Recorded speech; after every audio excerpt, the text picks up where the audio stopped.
VS369 TV news కి స్వాగతం. శ్రీ బ్రవరామ మల్లికార్జున స్వామి వారి దేవస్థానంలో ఉదయం గంగాధర మండపం దగ్గర భోగి మంటలు కార్యక్రమం.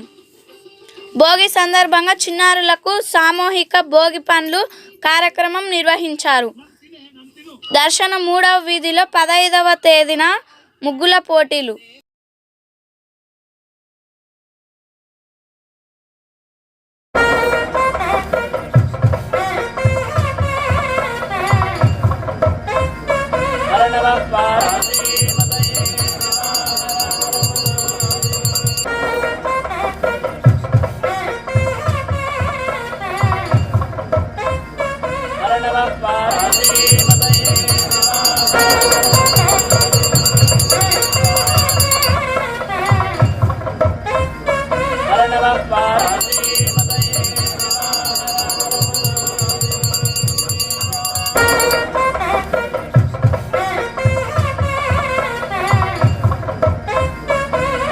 Bye.